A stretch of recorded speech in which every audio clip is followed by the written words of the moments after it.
เน่ากระทันหัน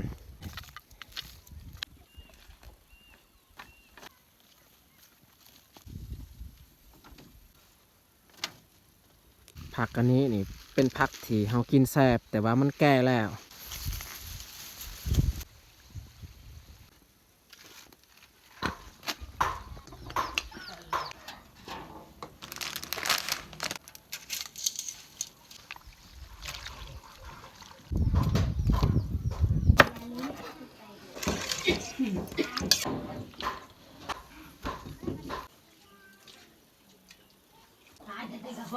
นี่ดอกนี่ดอกตีกระพก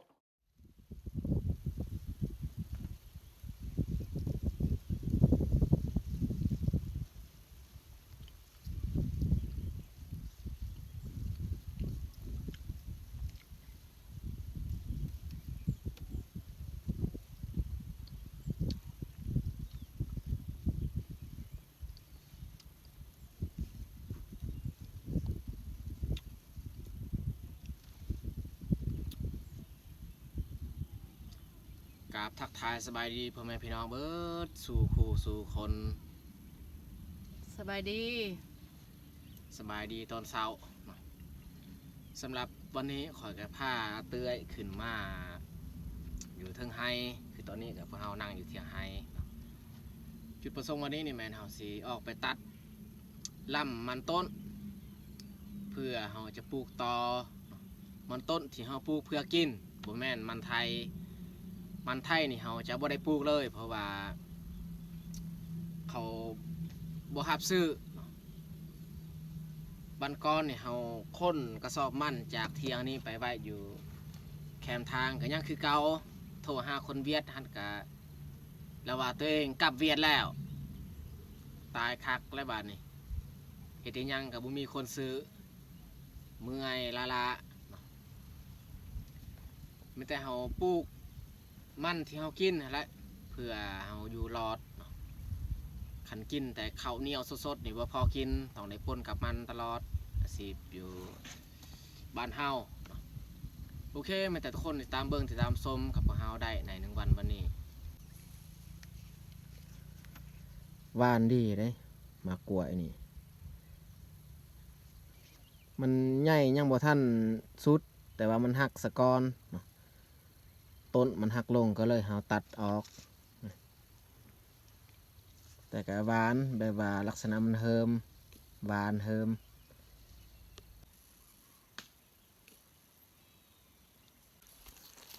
เอาออกไปสอกเบิงต้นมันที่เฮาลกแล้วก็มาตัดเอามันบ่ได้มีหลายต้นมัน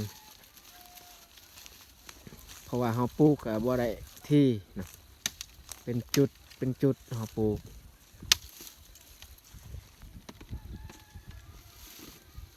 ลำมันใหญ่เลยทุกคนเวลาเฮาเอาไปปลูกนี่มันถึกอยู่ตาหนึ่งหรือว่า2 ตาก็มันสามารถเกิดได้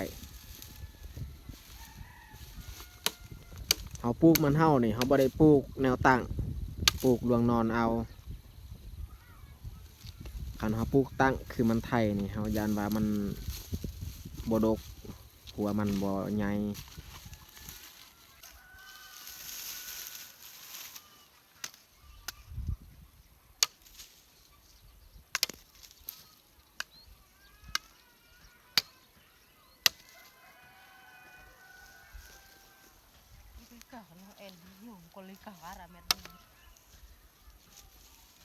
ตัวนี้เราก็สามารถเอาได้คือการ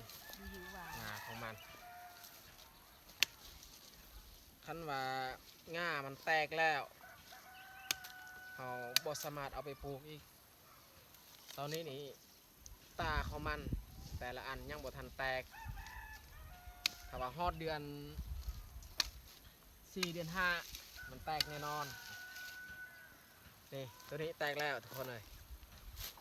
หันแตกแบบนี้นี่มันตายเราบ่สามารถปลูกได้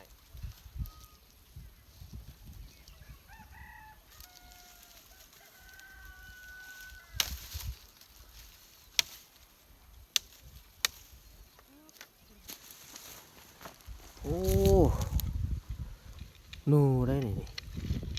มันเข้ามาขวดกินหัวมันขนาดอยู่กลางไฮแบบว่ามันบ่ได้หกบ่ได้ย่างมันก็กล้ามันมาขวดมากิน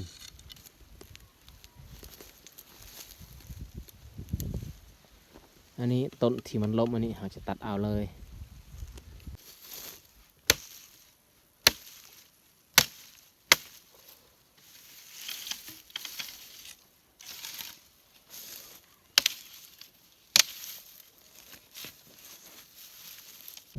อันนี้บอดเฮาตากมัน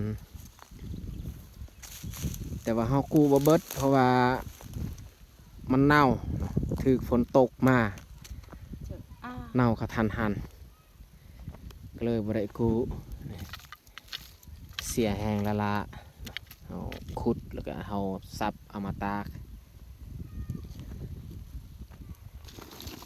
anak ketemu jeng anak ketemu jeng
ลำมันที่เฮาออกไปตัดก็ค่อนข้างหลายแล้ว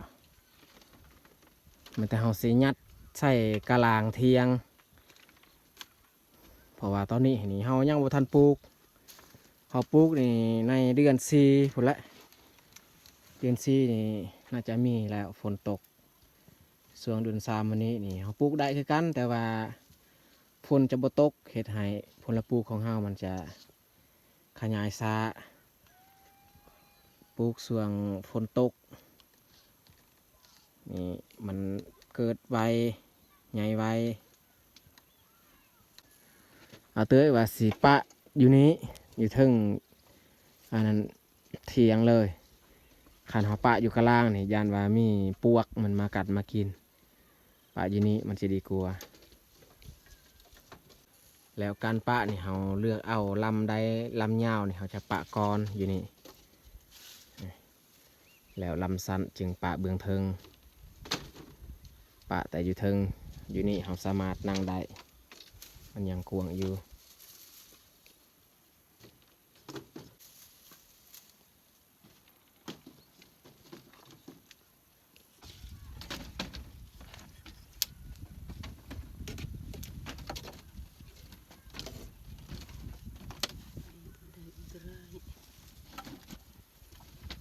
เอ๊ะจิตัด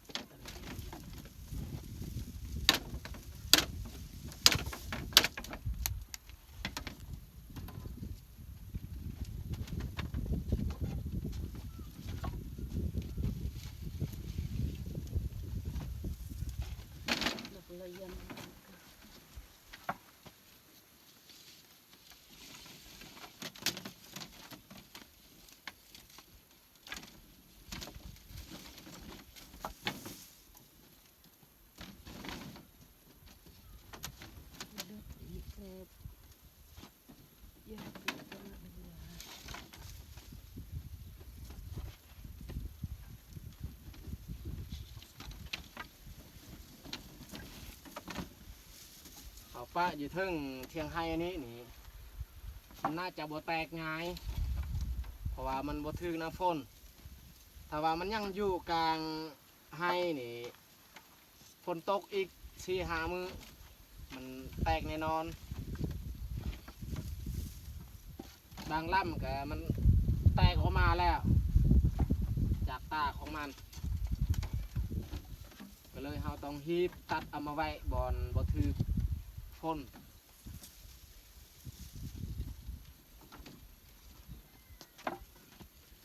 แต่สิปลูกก็บ่ได้อีกเพราะว่าฝนมันยังบ่ทันตกปกติในเดือน4นี่น่าจะตกอย่าเกือบทุกแรงเดือน3อันนี้นี่มันยังแดดแห้งอยู่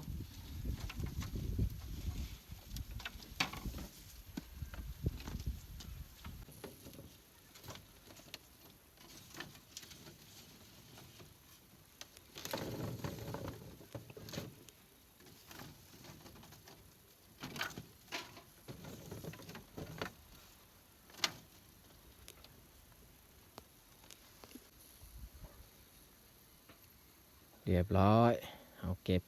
ลำมันมากองไว้อยู่เทิงเทียง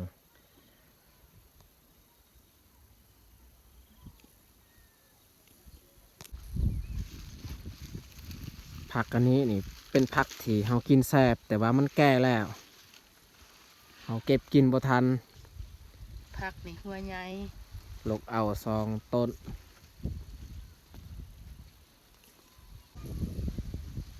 พอดีเราลกกินเบิดซุมนี้นี่ต่ออีกดึงไม้อีกเดี๋ยวนี้นี่ผักที่กำลังกินแซ่บซุมนี้พอดีแซ่บ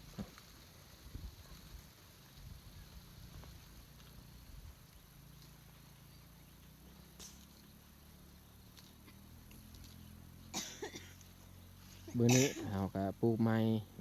เมื่อวานนี้เอาเตือยขึ้นมาปลูกนี่เบื้อนี้คือการเราปลูกไว้ส่วนปลูกไม้ๆนี่เราต้องปลูกไว้ปลูกประมาณ2 มื้อ3 มื้อแต่มื้อนี้นี่มันบ่แดดแต่เราจะบ่ได้เอาออกยันว่าตอนแรกมันแดดมาแต่ตอนเช้านี่หรือว่าตอนเที่ยงหมอกลงมาหรือว่าฝนเบื้องภูหันฝนห่ำแล้วได้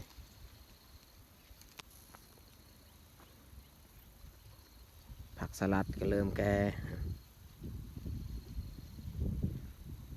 ส่วนมะละมันหักกระขึ้นนี่ยอดของมันหักกระขึ้นมา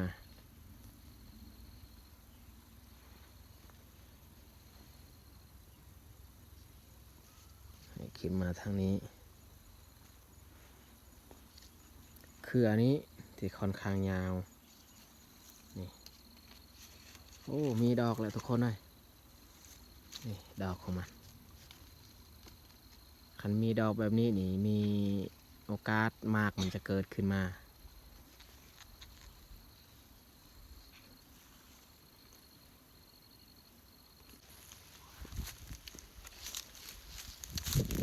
ด้นเลยครับบ่ได้ย่างพานอันนั้นแคมนองบือนี้สิเอาหัวสิงไข่โอ้เครียดได้กระโดดลง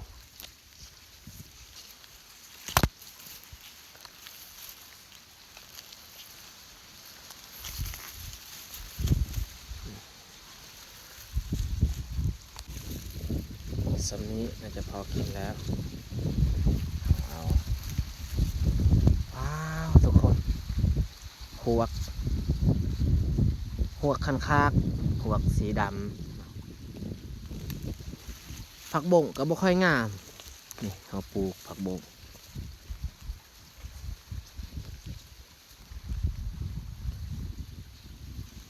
ปีก่อนๆนี่เขาปลูกผักบง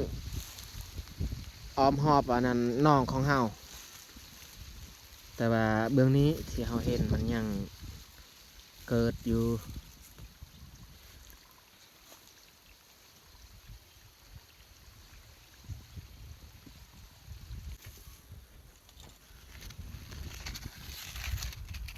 มากล้วยนี่เอามือเลย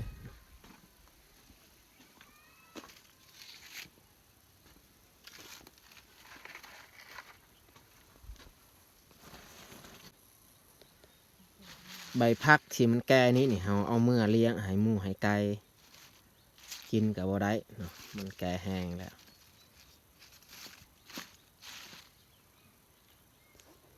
มาระตุยาสะไครมันบอกแปลเลยอ่ะ เอ้ามันบ่กินลูกมัน4โตวแต่ว่าตัวหนึ่งบ่เห็นจักไปใส่เลย ยังกูยา เอามันมาให้มันกินอีกมื้อเช้านี้เฮาเห็นมันญาติไปกินอันนั้นเศษผักที่กระเจ้าทิ่มก็เลยเอามาให้มันกินเอาไปมาบ่กินซ้ำคันไก่นี่กินแน่นอนไก่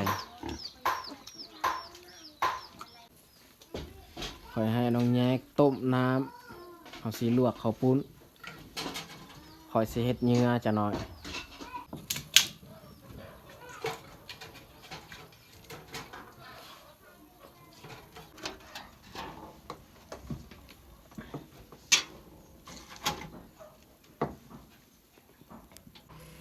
เอาข้าวปุ้น2ห่อมาลวก2ห่อกับพอดีกิน4 คน2 คนต่อธงเลย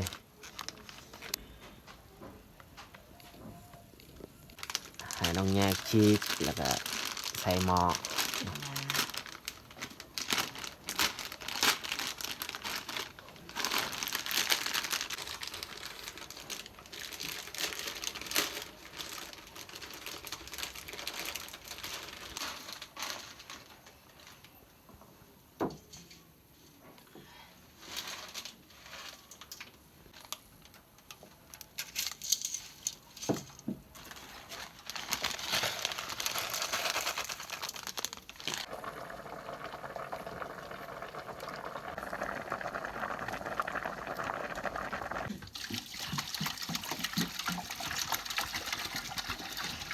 เต่ากราไม่ตุ้มเดช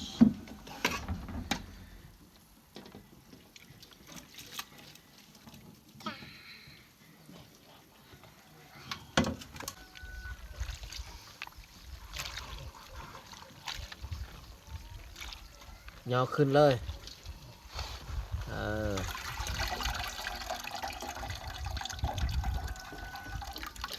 น้ำมันนี่ถอกทิมแล้วก็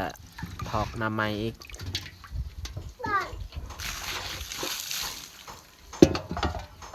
ล้างอีกเท่านึงพอ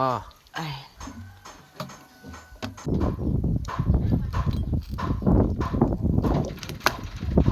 ันนี้แมนซีนไก่ที่เราตากแห้งเอามาต้มซุกแล้วก็เอาซอยหลังจากนั้นจึงเอาไปตำให้มันข้นมันจึงมีความเข้มข้นของเนื้อข้าวปุ้นเนาะ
เอาตำปนกันหมักเผ็ดผักเทียมหัวสิงไข่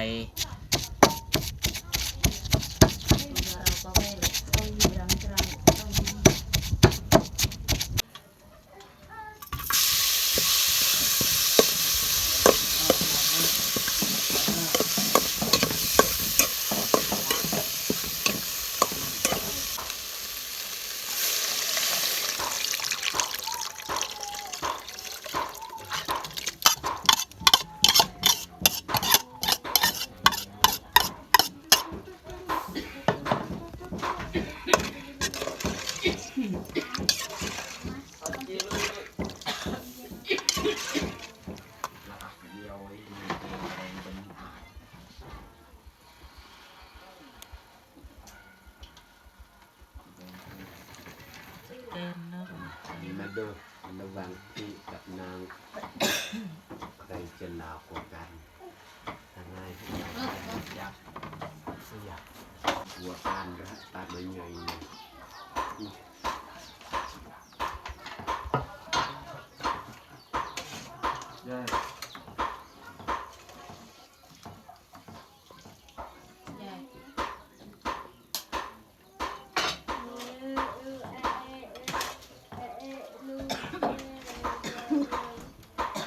ไม่ได้เขาสีปรุงเลย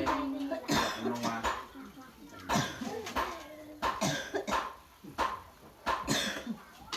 เล่นดู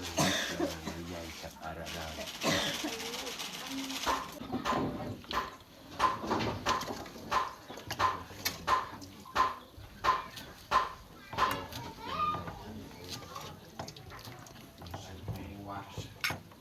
เป็นยังไงตัดไม่อยากทำงานปลาเลยจุดละไป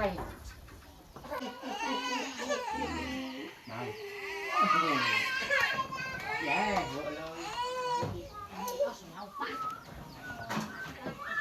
เล่นดูระหว่างพี่กับนาง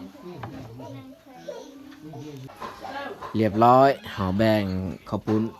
แต่ละถ้วย ดู แล้วก็บวงพร้อม ใหญ่กับอะไรได้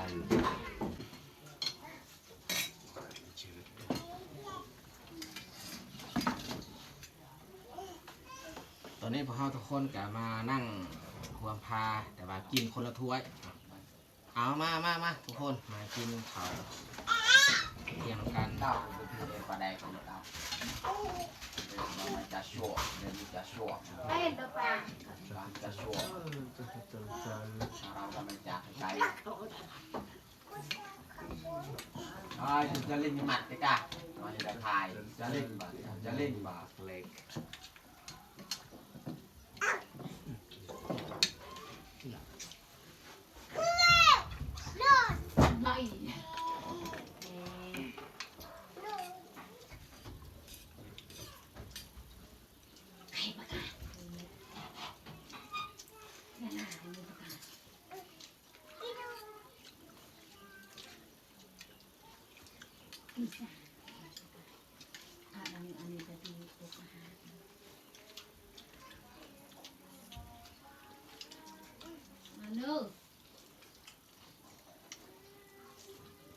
Trời được rồi. Đi tay yon kia đây cứ kray ha. Đây phải trả được gì? Ê, đây cái mặt. Cái đột. Vậy là con nào không ạ?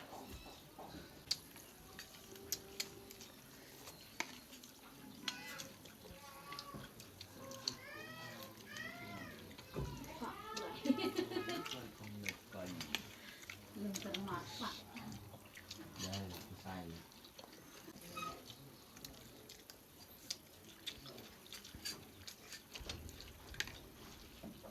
เอาไป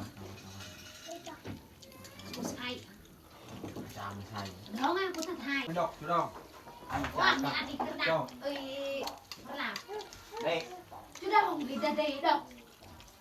Hai ra đây cả vộc chứ ạ. chứ đâu ดี๋ยวตีกระบอก Ai ăn đi cứ làm nữa. Tao ở tao đi một.